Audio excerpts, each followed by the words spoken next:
The world just got to see Marathon properly for the very first time, and the global gaming community reacted to it in an array of different ways, with some being overwhelmingly positive and others claiming the game is basically dead on arrival. Gaming communities are often divided, but I can't remember a time in which the general sentiment to such a big title was so split between two extremes, and I wanted to take the time today to look a little deeper into the community reaction and bring together lots more information that has released since Bungie's showcase to hopefully help inform your own opinion a little more. The day started with the conclusion to the crazy ARG puzzle that had been going on over the previous weeks. Bungie had backed themselves into a potentially precarious position with this marketing exercise and expectations for the showcase to exponentially grow with them. So for all of this hype, all of this ambiguity, and all of the wonderful promo, what was the game like? What was the art style like? The price tag? Release date, and more. The game brandishes a very unique art style that art director Joseph Cross would go on to describe as graphical realism. The game looks somewhat of a hybrid between Apex Legends and Titanfall, and also looks alarmingly reminiscent of the now shut down failure the Cycle Frontier, which also happened to be an extraction shooter, which is some rather unsettling foreshadowing. Art direction is always subjective and serves its own unique purpose in each game. There's no doubt that Marathon gameplay doesn't currently look as visually impressive or cinematic as Destiny, and I think this is where a lot of hesitant or negative community reactions has come from. However, I think it's incredibly important for people to remember that this game is fundamentally different from Destiny in every way except for its developer, with Destiny having over a decade to mature its art style and Marathon still being within its alpha stages. Marathon is a PvP game, and therefore a less dramatic art style probably suits it for clarity reasons and gameplay reasons. Whether you love or hate the style so far, I'd urge people to not let comparison become the thief of joy, and let Marathon talk for itself when you get the chance to play it for yourself. With that being said, I think the elephant in the room I noticed is the real lack of super hype reactions to the Marathon reveal, at least from the creators that I've seen. The initial gameplay and style did not seem to promote many super excited reactions, with creators instead having a more intrigued and almost confused look. That's not to say all of the creators hate the look of Marathon. The reality is that many have seen gameplay before, and therefore it was somewhat inevitable they weren't going to be wowed the same way many audience members were. But don't let this stop you from being excited if you feel that way. As for gameplay reactions themselves, there were all sorts of reactions. Some call it the next best extraction shooter on the market, while others claimed it wasn't streamlined enough. Others felt that sticking to this PvP-centered approach without the option for a PvE mode was a mistake. But again, I remind you, this is an extraction shooter top to bottom, and it's easy to lean into the idea that this isn't anything but PvP, but I'm not sure if we watched the same gameplay. I will say that in SkillUp's impression video, he really tried to enjoy Marathon, but he emphasizes that it didn't do enough to separate itself from others in the genre, saying, I'll put it to you this way. When I was in New York, I caught up with a friend of mine who has a senior role at a publisher, and their job is to review and fund games. This person sees over 150 pitches every year from developers who want money to be able to make their game, and he tells me that one of the most important questions he asks these people is, the kind of player that you want to play your game, what game are they playing right now? And is your game good enough to pull those people away from that game? Right now, it's too early to judge if Marathon might be good enough to pull people away from the competition, or if it might be novel enough to welcome in players who typically don't play these sorts of games.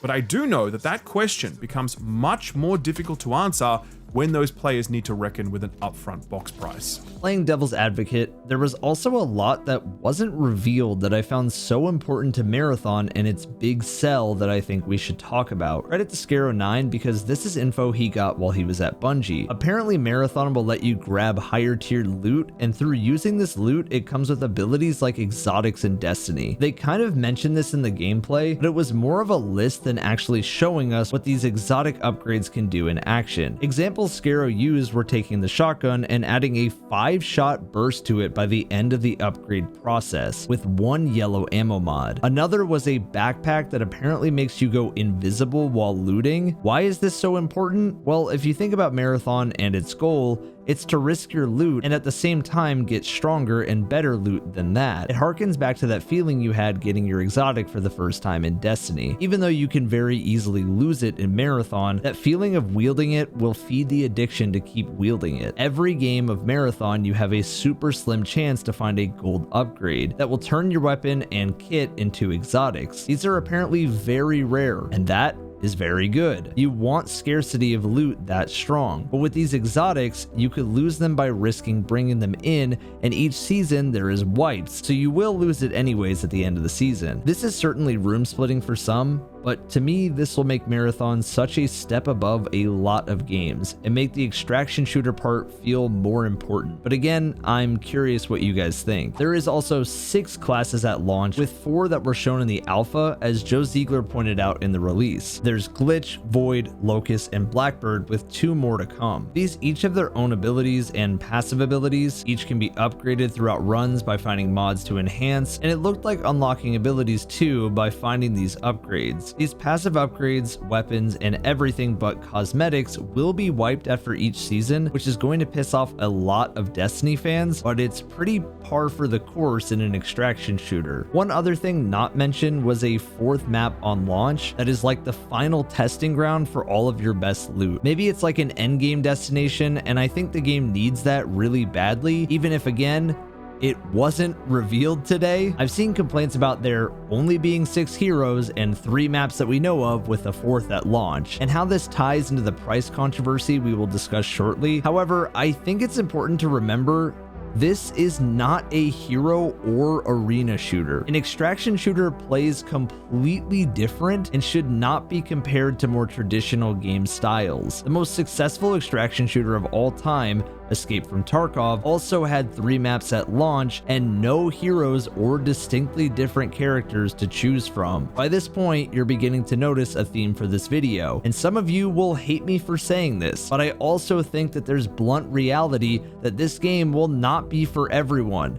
And that's okay. There's no doubt Marathon is very different to any other Bungie game, and therefore it'll attract very different audiences. And this is not something that Bungie should receive hate over, as they're perfectly entitled to make whatever game they want. There's been this somewhat misconception that Marathon is a Destiny replacement, and therefore needs to perfectly appease the Destiny community, but this has never been the case. While there will no doubt be a huge amount of Destiny creators and players who play or transition to Marathon as it's new, there will also be a huge amount of non-Destiny players who flood to play a Bungie game that isn't Destiny. I truly believe that the majority of the criticism coming from the reveal so far are from Destiny players comparing Marathon to things it really should never be compared to. I do think Bungie is somewhat at fault for this, as the showcase seemed to focus more on gunplay than the extraction shooter elements, which probably grossly misrepresented the entire concept of the game. Thankfully, once the embargo lifted, plenty of creators were able to share more details about the game to shed some light on aspects other than just the gunplay,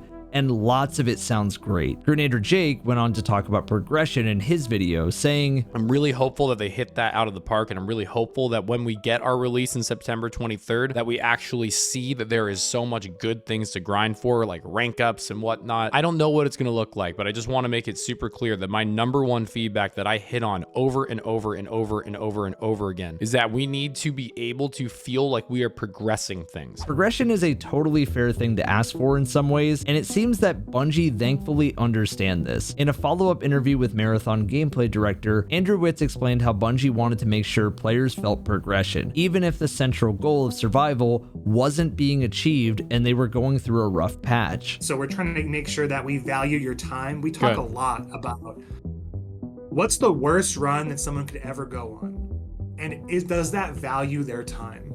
And that's something we really strive for, is like, what's the worst run that somebody can go on, and does it feel like we value their time in terms of the actions they've taken? When one person in your crew takes a high material, it's duplicated across every single other one of your teammates. So if one person is just kind of like found something crazy in exfils, and even though you died on planet, you still reap the benefits of their actions. Another thing that was seemingly grossly understated in the reveal showcase is how highly Bungie are respecting the ranked mode in Marathon. While no one is 100% sure on how ranked will work in an extraction shooter, Grenadier Jake made sure to note how attentive Bungie were to ranked feedback and general opinions of each and every creator during behind closed doors playtests. And I will tell you that during the playtest back in October that I was at, ranked was an extremely popular topic. They were very, very gung-ho on talking to every player there, every streamer, every YouTuber, everyone there, on how they can make ranked as good as possible. Jake wasn't the only one to say this either, as Luke Stevens pointed out many times over that ranked was something very, very important for Bungie. Bungie also hinted at how the maps in Marathon are aspirational and will have puzzles and secrets for players to discover, with there reportedly being challenging secret areas with higher loot for players to obtain better gear. I hope as time goes on before release, we learn more and more about these maps, as this is a core ingredient to the success of an extraction shooter. Having high loot rooms or desirable POIs allows players to play the game in the style that they want, whether this be focusing on heavy PvP and contact with players, or taking a more covert approach in getting your loot and getting out. Truthfully, it felt like Bungie were not quite ready to discuss the game in its entirety, and instead wanted their showcase to be more of a worldwide reveal of purely gameplay, and I think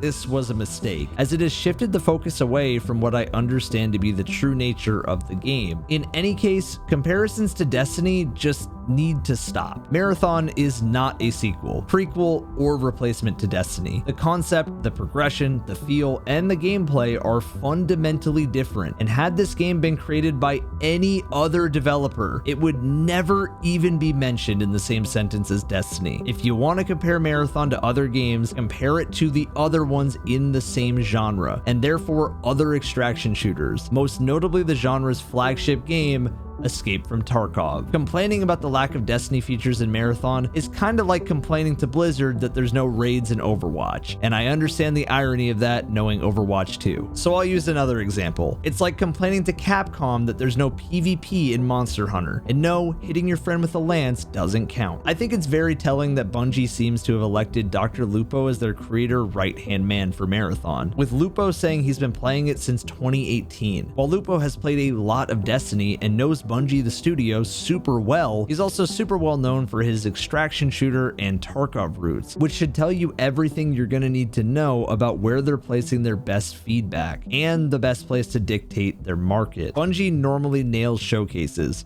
but nobody is perfect, and even though I really like the showcase, I think this is a rare L from them on a presentation front, as they failed to fully explain the concept of their brand new IP, and I really hope that's something that doesn't hurt the game in the long run.